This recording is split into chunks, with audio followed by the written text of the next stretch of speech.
Hello everyone. कैसे हैं आप सब? आई होप आप सब अच्छे होंगे। सॉरी बेटा, अभी कुछ दिन आपकी क्लास का बीच में गैप हो गया है। Extremely sorry for that. Actually में कुछ कंडीशंस की वजह से आपकी क्लास नहीं हो पाई, बट आई एश्योर, जैसा कि मैंने आप लोगों को कमिट किया है, मैं पूरी इकोनॉमिक्स इन क्लासेस में कवर कराऊंगा। ठीक है। साथ ही साथ अगर आप टेलीग्राम ज्वाइन कर लेते हैं, टेलीग्राम चैनल ज्वाइन कर लेते हैं, तो आपको क्लास की सारी अपडेट मिल जाएगी कि आज क्लास है, आज क्लास नहीं है, आपको मिल जाएगी। तो आपको परेशान भी होने की जरूरत नहीं पड़ेगी। ठीक है बेटा? तो आई होप सब लोग जुड़ चुके हैं।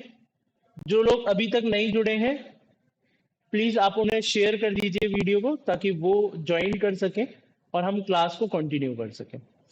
लास्ट हम लोगों ने चैप्टर हम सेकंड पढ़ रहे थे, basic concepts of macro economics, और जिसमें हमने लास्ट टॉपिक जो कवर किया था वो किया था नॉर्मल रेजिडेंट कवर किया था। ठीक है। आज हम इससे आगे मूव करेंगे, नॉर्मल रेजिडेंट से आगे चलेंगे। अच्छा, अब हम देखेंगे नॉर्मल रेजिडेंट की नॉन इंक्लूडेड लिस्ट। मतलब कौन कौन नॉर्मल रेजिडेंट काउंट नहीं होता, मतलब कौन कौन से लोग ऐसे हैं जिन्हें हम नॉर्मल रेजिडेंट कहते ही नहीं है, हम मानते ही नहीं है कि ये नॉर्मल रेजिडेंट है। ऐसे कौन कौन से लोग हैं जिन्हें हम नॉर्मल रेजिडेंट नहीं मानते? ठीक है, देख लेते हैं। सबसे पहला क्या है? सबसे पहला है फॉरेन टूरिस्ट एंड विजिटर्स।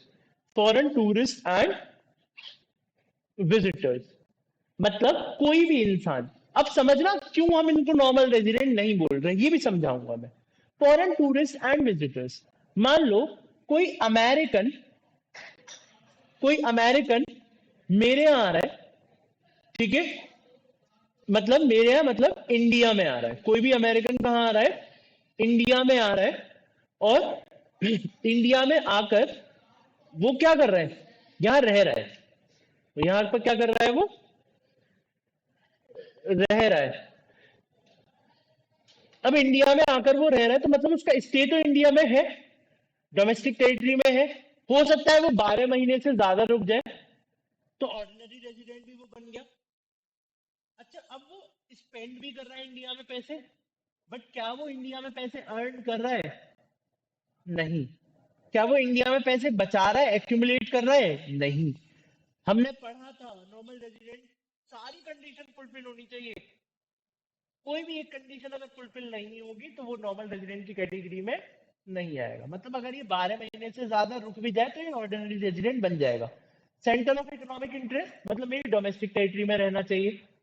रह रहा है, बिल्कुल मान ले रहे, बट क्या उसकी अर्निंग मेरे यहाँ हो रही है? नहीं। स्पेंडिंग मेरे हो रही है? हाँ। एक्यूमुलेशन मेरे यहाँ कर रहा है? नहीं। तो यहाँ नहीं हो गया, यहाँ नहीं हो गया, देयरफॉर वो नॉर्मल रेजिडेंट की कैटेगरी में नहीं आएगा। तो foreign tourist and visitors will stay out of the category of normal resident.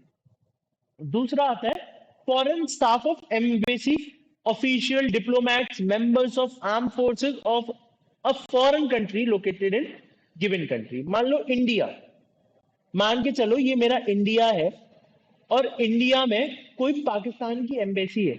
अब भाई पाकिस्तान की एम्बेसी है, तो लोग जो काम कर रहे हैं वो भी क्या कौन होंगे? पाकिस्तानी होंगे। क्या होंगे? पाकिस्तानी। अब आप क्या बोलोगे, क्या ये इंडिया में रह रहे हैं? क्या ये इंडिया में रह रहे हैं या पाकिस्तान में रह रहे हैं? बेटा मोस्टली बच्चों को ये डाउट हो जाता है, आप लोग बोलेंगे इंडिया में रह रहे हैं। नहीं बेटा, ये इंडिया में स्टे कर रहे हैं। चलो मान लो इन्होंने 12 महीने से ज्यादा स्टे कर लिया, पहली कंडीशन फुलफिल। दूसरा क्या है? सेंटर ऑफ इकोनॉमिक इंटरेस्ट भी मेरी कंट्री में लाया करना चाहिए। दूसरा क्या था? सेंटर ऑफ इकोनॉमिक इंटरेस्ट भी मेरी कंट्री में लाया करना चाहिए। तो सेंटर ऑफ इकोनॉमिक इंटरेस्ट की पहली कंडीशन क्या थी? Resides in are domestic territory. तो इंडिया में जो पाकिस्तान एम्बेसी है, क्या ये मेरी डोमेस्टिक टेरिटरी है? नहीं, ये मेरी डोमेस्टिक टेरिटरी नहीं है। तो यहां पर कंडीशन क्या हो गई? ब्रीच हो गई। तो ये नॉर्मल रेजिडेंट काउंट नहीं होगा। तो कोई भी फॉरेन स्टाफ अगर मेरी कंट्री में रह रहा है, एम्बेसी में रह रहा है, ऑफिशियल है, डिप्लोमेट है, या मेंबर ऑफ आर्म फोर्सेस है, मतलब जो बाहर की कंपनी का, बाहर का जो बंदा है, वो किसी भी गवर्नमेंट ऑफिशियल उसमें आया है इंडिया, तो वो काउंट नहीं होगा। और यही अगर एम्बेसी ऑफिशियल की जगह कोई अमेरिकन कंपनी की बात कर रहा होता मैं, तो इंक्लूड होगा, तो इंक्लूड होगा, क्योंकि वो अमेरिकन कंपनी इंडिया में, तो किसकी डोमेस्टिक टेरिटरी है? इंडिया की डोमेस्टिक टेरिटरी है। बट पाकिस्तान एम्बेसी इंडिया में डोमेस्टिक टेरिटरी नहीं है। आई होप ये पॉइंट बिल्कुल क्रिस्टल क्लियर हो गया होगा। नहीं हुआ, वीडियो को बैक करके एक बार दोबारा समझिएगा, ठीक है? अगर आपको समझ में आ रहा है बेटा, तो प्लीज वीडियो को लाइक करिए और कमेंट में यस लिखिए, ठीक है? I am waiting for your reply, जल्दी करो, फिर आगे स्टार्ट करना है।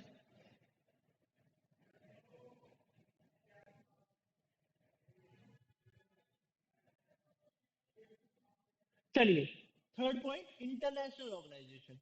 भाई हम लोगों ने पहले भी पढ़ा था, इंटरनेशनल ऑर्गेनाइजेशन किसी भी कंट्री का पार्ट नहीं है। इंटरनेशनल ऑर्गेनाइजेशन किसी भी कंट्री का पार्ट नहीं है। तो चाहे डब्ल्यूएचओ का ऑफिस इंडिया में खुल जाए, चाहे डब्ल्यूएचओ का ऑफिस अमेरिका में खुल जाए, कोई फर्क नहीं पड़ता, क्योंकि ये कहीं का भी नॉर्मल रेजिडेंट काउंट नहीं होगा, क्योंकि ये कहीं का भी नॉर्मल रेजिडेंट काउंट नहीं होगा। कहीं भी खुल जाए, इंडिया अमेरिका कहीं भी खुल जाए, ये नॉर्मल रेजिडेंट में काउंट नहीं होगा। Is that clear? Is that clear to everyone? ठीक है, सेम वे, अब जब इंटरनेशनल ऑर्गेनाइजेशन काउंट नहीं होती, तो एम्प्लॉइज ऑफ इंटरनेशनल ऑर्गेनाइजेशन भी काउंट नहीं होंगे। सर क्यों नहीं होंगे? क्यों नहीं होंगे सर? मैं बता देता हूँ क्यों नहीं होंगे। पहली कंडीशन क्या थी? 12 महीने या उससे ज्यादा। ये 12 महीने से ज्यादा रह रहे हैं, तो ये वाली कंडीशन फुलफिल हो गई। दूसरा, इकोनॉमिक इंटरेस्ट वाली। इकोनॉमिक इंटरेस्ट की पहली कंडीशन क्या थी? मेरी डोमेस्टिक टेरिटरी में रहना चाहिए। क्या होना चाहिए? मेरी डोमेस्टिक टेरिटरी में रहना चाहिए। पर ये रह कहाँ रहे? इंटरनेशनल ऑर्गेनाइजेशन में। तो क्या इंटरनेशनल ऑर्गेनाइजेशन मेरी डोमेस्टिक टेरिटरी में है? नहीं, ये हमने ऑलरेडी स्पेसिफिकली पढ़ा था, ऑलरेडी पढ़ चुके हैं हम लोग। डोमेस्टिक टेरिटरी की नॉन इंक्लूडेड लिस्ट में इंटरनेशनल ऑर्गेनाइजेशंस काउंट नहीं होती डोमेस्टिक टेरिटरी, तो ये नहीं होगी। जब ये नहीं होगी, तो ऑब्वियस सी बात है, जब ये डोमेस्टिक टेरिटरी में काउंट नहीं हो रही, तो इस यहां काम करने वाले लोग भी काउंट नहीं होंगे। डोमेस्टिक टेरिटरी में नहीं है वो, भले ही वो मेरे यहां कमा रहे हैं। हो सकता है वो खर्च कहीं बाहर कर रहे हो, एक्यूमुलेट कहीं बाहर कर रहे हो, समझ में आ गया? बट यहां पर एक कंडीशन है, यहां पर एक एक्सेप्शन है। यहां पर क्या है? एक एक्सेप्शन है। ये एक्सेप्शन अलग से लिख लीजिएगा या मार्क कर लीजिएगा, मोस्ट इंपॉर्टेंट है, क्वेश्चन कई बार फ्रेम हो जाता है। If they stay for 12 months और मोर, अगर ये 12 महीने से ज्यादा रुक जाते हैं, then they then they will be counted as the normal resident। तो ये क्या काउंट होंगे? Normal resident. अगर ये 12 महीने से ज्यादा हमारी कंट्री में रुक जाते हैं, तो हम इन्हें क्या बोलेंगे? नॉर्मल रेजिडेंट बोलेंगे। अगर ये 12 महीने से ज्यादा रुक जाते हैं, तो हम इन्हें क्या बोल देंगे? नॉर्मल रेजिडेंट बोल देंगे, ठीक है? उसके बाद fifth is border workers. Fifth one is border workers. मान लो बेटा, ये इंडिया है और ये पाकिस्तान है। ये कुछ लोग इंडिया के यहां पर रहते हैं, कुछ लोग इंडिया के यहां पर रहते हैं। ये रहते यहां पर है, काम करने यहां चले जाते हैं, शाम को वापस आ जाते हैं। तो ये रहे इंडिया में रहे, इंडिया की डोमेस्टिक टेरिटरी में रहे, पर कमा कहाँ रहे हैं? पाकिस्तान में। खर्च कहाँ कर रहे हैं? इंडिया में। बचा कहाँ रहे? इंडिया में। बट कमा कहाँ से रहे? पाकिस्तान। तो एक पॉइंट क्या हो गया? ब्रीच हो गया। एक पॉइंट क्या हो गया? ब्रीच हो गया। इसीलिए ये नॉर्मल रेजिडेंट की कैटेगरी में काउंट नहीं होंगे, इसीलिए नॉर्मल रेजिडेंट की कैटेगरी में काउंट नहीं होंगे। Is that clear? मेरी बात समझ में आ गई आपको?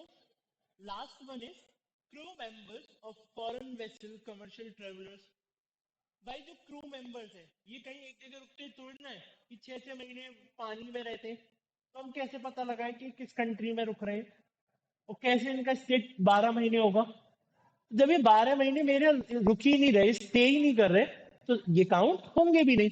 तो crew members of foreign vessel commercial travellers and seasonal workers count नहीं होते नॉर्मल रेजिडेंट में। आई होप सबको यहाँ तक क्लियर होगा। एक बार कमेंट में थम्स अप कर दीजिए। ठीक है, अगर कोई भी डाउट है तो प्लीज कमेंट में अपना क्वेश्चन रेज कर सकते हैं, अपनी क्वेरी रेज कर सकते हैं। ठीक है, या आप टेलीग्राम पर भी पूछ सकते हैं जिसका डिस्क्रिप्शन में लिंक मेंशन्ड है। ओके, आई होप आप सबको क्लियर होगा। ठीक है, I am giving you 30 seconds, go through each and every point.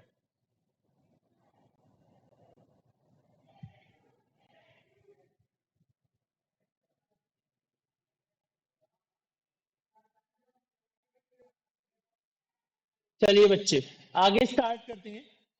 अब क्या डिफरेंस है सर सिटीजनशिप और रेजिडेंटशिप में? What is the difference between citizenship and residentship? क्या डिफरेंस है सर सिटीजनशिप और रेजिडेंटशिप में? तो सिटीजनशिप बच्चे लीगल कॉन्सेप्ट है। सिटीजनशिप क्या है? लीगल कॉन्सेप्ट है। मतलब लॉ की जब हम बात करते हैं तब हम लोग सिटीजनशिप की बात करते हैं, जब हम लॉ की बात करते हैं तब हम लोग सिटीजनशिप की बात करते हैं। और रेजिडेंटशिप क्या है? इकोनॉमिक कॉन्सेप्ट है। रेजिडेंटशिप क्या है? इकोनॉमिक कॉन्सेप्ट है। रेजिडेंट आप कहाँ पढ़ रहे हैं? इकोनॉमिक्स में ही तो पढ़ रहे हैं। तो ये कैसा कॉन्सेप्ट है? इकोनॉमिक कॉन्सेप्ट है। ठीक है, और सिटीजनशिप क्या है? लीगल कॉन्सेप्ट है। सिटीजनशिप क्या होती है? Based on place of birth. आपका जन्म कहाँ हुआ है? अगर आपका जन्म इंडिया में हुआ है तो आप इंडिया के सिटीजन है। अगर आपका जन्म पाकिस्तान में हुआ है तो आप पाकिस्तान के सिटीजन है। तो based on place of birth decide होती है सिटीजनशिप। ठीक है, बेस्ड ऑन इकोनॉमिक एक्टिविटी, आप कहाँ कमा रहे हैं, कहाँ खर्च कर रहे हैं, कहाँ बचा रहे हैं, उस बेसिस पर क्या डिसाइड होता है? रेजिडेंटशिप। उस बेसिस पे क्या डिसाइड होता है? रेजिडेंटशिप। उस बेसिस पे क्या डिसाइड होता है? रेजिडेंटशिप डिसाइड होता है। Got it?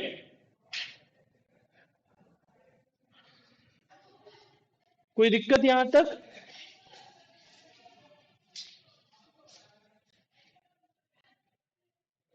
चलिए बच्चों आगे इस चैप्टर में हम लोग पढ़ेंगे डिफरेंसेस। 3 डिफरेंसेस हैं इस चैप्टर में पढ़ने को। सबसे पहला कंज्यूमर गुड्स कैपिटल गुड्स, दूसरा फाइनल गुड्स इंटरमीडिएट गुड्स, तीसरा फैक्टर पेमेंट ट्रांसफर पेमेंट। ऐसे करके 3 डिफरेंस बिटवीन है। तो आज हम लोग एक डिफरेंस बिटवीन कवर करेंगे। We will cover at least one difference between. We will cover at least one difference between.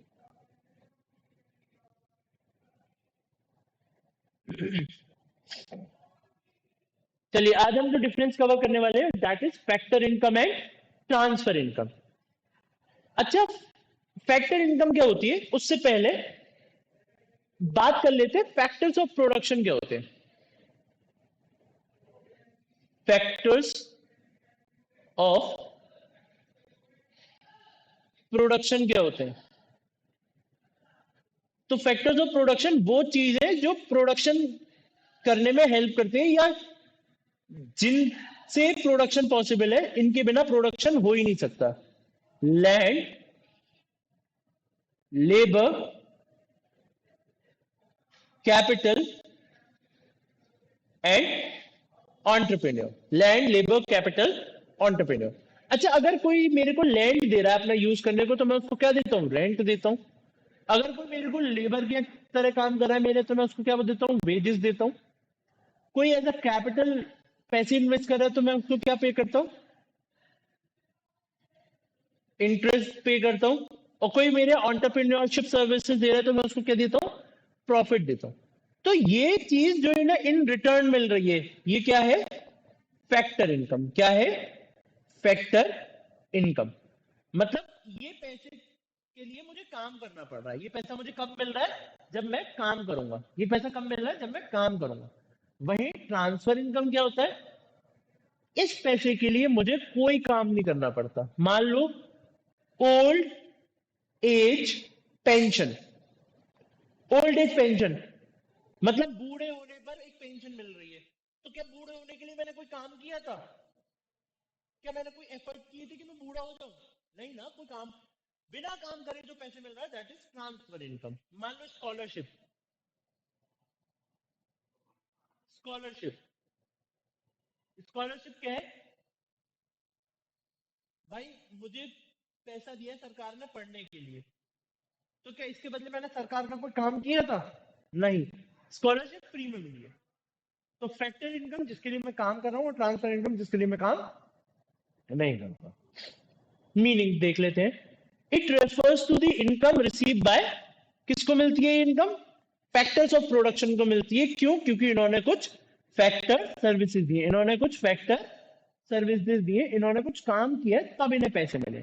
किसको मिले? फैक्टर्स ऑफ प्रोडक्शन को। किसके बदले में? जब इन्होंने कोई काम किया है। ट्रांसफर इनकम क्या होती है? वो इनकम जो हमें रिसीव्ड होती है विदाउट रेंडरिंग एनी सर्विस। तब जब मैंने मतलब कोई काम नहीं किया तब भी मुझे पैसे मिल रहे।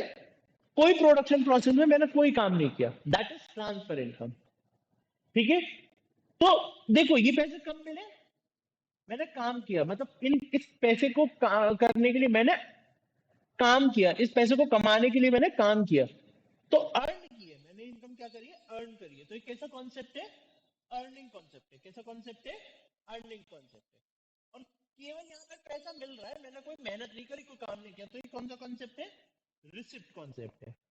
कैसा कॉन्सेप्ट है बेटा? ये रिसिप्ट कॉन्सेप्ट है। ठीक है। अब फैक्टर्स ऑफ फैक्टर इनकम किसको मिलती है? फैक्टर्स ऑफ प्रोडक्शन को। फैक्टर इनकम किसको मिलती है बेटा? फैक्टर्स ऑफ प्रोडक्शन को। फैक्टर इनकम किसको मिलती है? फैक्टर्स ऑफ प्रोडक्शन को मिलती है। बट ट्रांसफर इनकम किसको मिलती है? हाउस होल्ड को मिलती है और गवर्नमेंट को मिलती है। हाउस होल्ड को मिलती है और गवर्नमेंट को मिलती है। मतलब बिना काम करे पैसा या तो सरकार को मिल रहा है या हम जैसे हाउस होल्ड को मिल रहा है, ना तो फर्म को मिलता ना रेस्ट ऑफ द वर्ल्ड। ठीक है। Example, last point is example. Rent, wages, interest, profit, चार ही तरीके की फैक्टर इनकम होती है, ये हम पढ़ चुके हैं। और ट्रांसफर इनकम की भी टाइप अभी मैंने बताया, old age pension, scholarship, gift, grant etcetera. ठीक है। Got it? आई होप ये डिफरेंस आप सबको क्लियर हो गया होगा। कोई डाउट हो तो प्लीज एक बार वीडियो को पॉज करिए, पूरा पढ़िए आराम से। उसके बाद भी डाउट लगता है, वीडियो को बैक करिए, दोबारा से समझिए। उसके बाद भी समझ में नहीं आता तो कमेंट में आप पूछ सकते हैं। साथ ही साथ आप टेलीग्राम चैनल पर भी ज्वाइन कर सकते हैं, वहां पर भी आप अपनी क्वेरी को रेज कर सकते हैं बेटा। ठीक है। तो अच्छे से पढ़ाई करिए। कोई भी डाउट हो रहा है, कोई भी चीज नहीं समझ में आ रही, फील फ्री टू आस्क। आप जब तक पूछोगे नहीं बच्चे, मुझे पता कैसे पड़ेगा? तो अगर सबको यहां तक क्लियर है, कोई डाउट नहीं है, तो एक बार कमेंट में अगेन यस लिख दीजिए। तो हम आगे मूव करते हैं।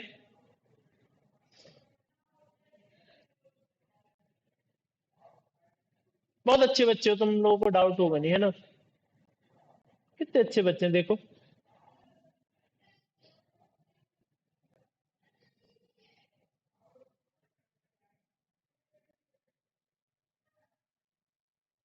चलिए दूसरा डिफरेंस एक और पढ़ लेते हैं आज हम। दूसरा डिफरेंस एक और पढ़ लेते हैं बेटा, that is consumption goods and capital goods. चलिए ये डिफरेंस हम आज नहीं पढ़ रहे क्योंकि इसके लिए हमें फाइनल गुड्स और इंटरमीडिएट गुड्स पढ़ना जरूरी है। बिना उसके ये हम नहीं कर सकते। ठीक है। तो हम अभी क्या करेंगे, आज हम लोग यहां तक पढ़ेंगे और अपने सारा अभी तक जो हमने फर्स्ट और सेकंड चैप्टर पढ़ा है इसको रिवाइज करेंगे। ठीक है। घर पर कल ये चैप्टर आपका वाइंड अप हो जाएगा और परसों हम इसके क्वेश्चन प्रैक्टिस करेंगे। Is that clear with everyone? I hope आप सबको क्लियर हो गया होगा।